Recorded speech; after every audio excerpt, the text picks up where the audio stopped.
Master Production. Kauta love again, mambuya. Kauta love again, maintenance. Yo, Skyline, entertainment. Nakubatenga tata kufura keti. Mkazomba diva alifura na heti. She is not romantic. Sotamba chikuba kaji batira piki. Akuziva chinozi kumpava. Usiku ndiye anotsindirira vava. Harari kunge mangoi. Usiku ndiye anotsinga varoi. Mukati chai anofunduka konzo. Anofunduka konzo. Kwete vana nagarira nekoko. Mukati chai anofunduka konzo. Anofunduka konzo. Kwete vana nagarira nekoko. Kaza nofana kuti akaona nyoka. Opa skriva kuti titi. Manje wangu akaiona noti. Unza uno brum. Yebenzi musoro. Nyangwe ndimiwo. Romance dzacho dziri papapa. Nyangwe ndimiwo. Romance dzacho. Mukati chai anofunduka konzo. Anofunduka konzo. Kwete vana nagarira nekoko. Mukati chai anofunduka konzo. Anofunduka konzo. Kwete vana nagarira nekoko.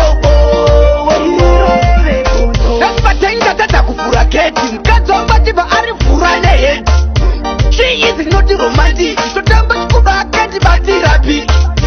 Akuziva chinozi kungwava. Usiku ndiye anotsindirira mbavha. Harari kunge mangoi. Usiku ndiye anotsinga varoi. Mukati chai anofunduka konzo.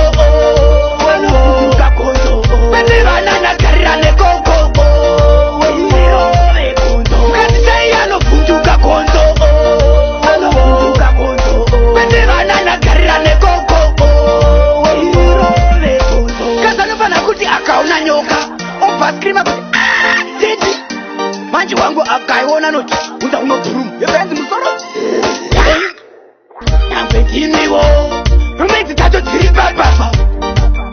Nyangwe ndimiwo. Romance dzacho. Mukati chai anofunduka konzo.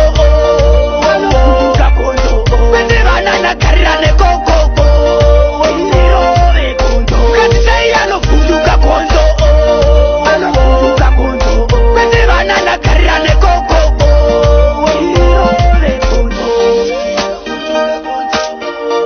Anofunduka konzo.